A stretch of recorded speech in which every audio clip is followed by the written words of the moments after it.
बिस्मिल्लाहिर्रहमानिर्रहीम। अस्सलाम वालेकुम ख़ातिन हज़रात, कैसे हैं आप? आपके मूड कैसे हैं? आपके मिजाज कैसे हैं? मैं आपका होस्ट दोस्त अरशद भट्टी हूँ। टोरंटो 360 टीवी PSL स्पेशल में आपको खुश आमदीद कहते हैं। खुदा रब करीम आपको खुश रखे, सलामत रखें, हंसता मुस्कुराता रखे। अल्लाह रब करीम आपको आसानियाँ अता फरमाए और आसानियाँ तकसीम करने की तौफीक अता फरमाए। आमीन सुम आमीन। तो चलिए जनाब, आज फैसला हो गया कि कौन सी टीमें पहले और दूसरे नंबर पर है, कौन सी तीसरे और चौथे नंबर पर। आखिरी मैच तक ये फैसला नहीं हो पाया था। पेशावर ज़ल्मी क्वालिफाई कर गया, मुल्तान ऑलरेडी क्वालिफाई किया हुआ था। क्वालिफाई तो सभी ने किया हुआ था। अब कोयटा के 11 पॉइंट थे और 12 पॉइंट थे मुल्तान सुल्तान के। मुल्तान जीत के 14 पॉइंट हो गए, कोयटा जीतता तो इनके 13 पॉइंट हो जाते और मुल्तान फिर थर्ड और फोर्थ पे आया था। तो बड़ा इंपॉर्टेंट मैच था, लेकिन बहुत ज़बरदस्त कारकर्दगी आज मुल्तान सुल्तान की रही और उन्होंने 79 रन से कोयटा ग्लेडिएटर को शिकस्त दे दी। कोयटा ने टॉस जीतकर पहले फील्डिंग का फैसला किया। गो के मुल्तान सुल्तान के कप्तान रिजवान का कहना था कि वो भी टॉस जीते तो पहले बैटिंग ही करते। और आज उनकी तरफ से यासिर खान और रिजवान ने ओपनिंग की। 12 रन बनाकर सिर्फ यासिर आउट हो गए और रिजवान ने 69 रन बनाए, मैन ऑफ द मैच भी रहे। उस्मान खान आज 21 रन ही बना सके और जॉनसन चार्ल्स के भी 53, ज़बरदस्त उनकी 50 थी 29 बॉल्स पे।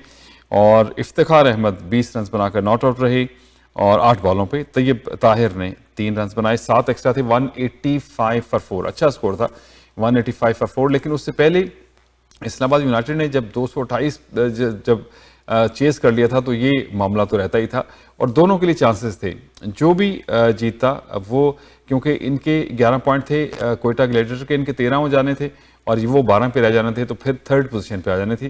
तो बड़ा इंपॉर्टेंट इसलिए होता है कि जो पहली दो टीमें हैं उनको एक चांस हारने के बाद भी मिलता है एलिमिनेटर में, और इसलिए मेरे ख्याल दोनों की ख्वाहिश थी। लेकिन आज कोयटा अच्छी कारकर्दगी नहीं दिखा सका और ज़बरदस्त कारकर्दगी मुल्तान सुल्तान के लिए। बॉलिंग की अगर बात करें, आमिर ने 40 रन दे के 2 विकेट 4 ओवर्स में ली और अकील हुसैन के 4 ओवर्स में 26 रन बने, विकेट नहीं ले सके। बॉलिंग उन्होंने बहुत अच्छी की। इब्रार अहमद के 4 ओवर्स में 39 रन बने, 1 विकेट उन्होंने ली। उस्मान तारिक को आज इजाज़त मिल गई उनको खेलने की, इससे पहले उनका एक्शन जो है वो रिपोर्ट हुआ था।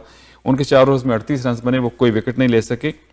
मोहम्मद वसीम के 3 ओवर्स में 31 रन बने, 1 विकेट उन्होंने ली और सऊद शकील ने 1 ओवर में 10 रन दिए और कोई खिलाड़ी आउट नहीं हुआ। जवाब में जब बैटिंग शुरू हुई, शुरू से ही मामला जो है वो ठीक नहीं थे। कोयटा के जैसन राय सिर्फ 3 रन बनाकर विली की गेंद पर RBW हो गए। सऊद शकील अच्छा खेल रहे थे, रन आउट हो गए। कप्तान के साथ मिसअंडरस्टैंडिंग, सिर्फ 14 रन बना सके। यासिर खान ने ज़बरदस्त थ्रो की और रेलिरोसो भी 10 रन बना के बोल्ड हुए, विली ने उनको आउट किया। उमर यूसुफ के 37 रन, उसामा मीर ने बहुत खूबसूरत उनको जो है उनका कैच जॉर्डन ने लिया उसामा की बॉल पे। और इवेंस भी अब्बास अफरीदी की गेंद पर 1 रन बना सके, सिर्फ आउट हो गए। ख्वाजा नाफे LBW ही मोहम्मद अली की गेंद पे 16 रन बनाए। एक इनिंग्स ही ऐसी थी वो यादगार थी नाफे की। अब मेरे ख्याल उनको काफ़ी मेहनत और करने की ज़रूरत है और मेहनत करेंगे तभी आगे आएंगे। अकील हुसैन 6 रन बना सके, मोहम्मद वसीम के 11 रन, मोहम्मद आमिर के 3 रन, इब्रार अहमद कोई रन नहीं बना सके और उस्मान तारिक ने भी कोई रन नहीं बनाए, वो नॉट आउट रहे। 5 एक्स्ट्राज थे, 106 रन बनाए, तो 79 रन से मुल्तान सुल्तान ने मैच जीता है। बॉलिंग की बात करें तो डेविड विली ने 4 ओवर्स में 22 रन दे के 3 विकेट लिए। मोहम्मद अली के 3 ओवर्स में 35 रन बने, 1 विकेट। क्रिस जॉर्डन के 2 ओवर्स में 12 रन बने। अब्बास अफरीदी के 3 ओवर्स में 14 रन बने, 2 विकेट उन्होंने ली। Usama Mir 3.5 over 22 run 3 wicket और अभी तक वो टॉप विकेट टेकर बॉलर हैं इस वक्त पूरे टूर्नामेंट के। तो ज़बरदस्त कारकर्दगी उनकी रही और अब जाहिर है अब क्वालिफायर और एलिमिनेटर का जो मरहला जो है वो शुरू हो जाएगा। तो हम अब पॉइंट्स टेबल की तरफ चलते हैं और क्योंकि कल तक पॉइंट थे 12 और आज हो गए हैं 14, तो टॉप किया है मुल्तान सुल्तान ने। 10 मैच खेले हैं, 7 जीते हैं, 3 हारे हैं, उनके 14 पॉइंट हैं।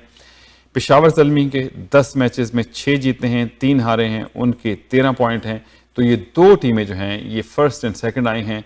ये दोनों का मुकाबला जो है पेशावर ज़ल्मी और मुल्तान सुल्तान का 14 मार्च को जो है वो होगा।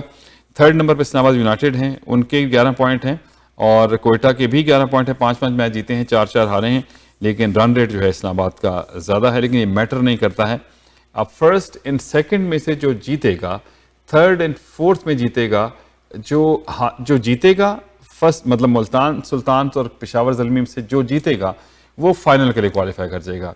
जो हारने वाला है इस्लामाबाद और कोयटा के दरमियान जो मैच होगा उसमें से जो जीतेगा उसके बाद मुल्तान और जो पेशावर की टीम है उनमें से हारने वालों को एक चांस मिलेगा कि उसके जीतने वाली टीम से जो है वो जो है खेले, वो एलिमिनेटर होगा, फिर जो जीतेगा वो फाइनल होगा।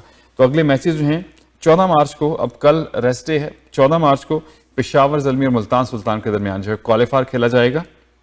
15 मार्च को इस्लामाबाद और कोयटा ग्लेडिएटर के दरमियान मैच होगा। 16 मार्च को जो हारेगा पेशावर और मुल्तान के दरमियान, वो इस्लामाबाद और कोयटा से दोनों में से जीतेगा उसके साथ वो मैच होगा 16 तारीख को, 16 मार्च को।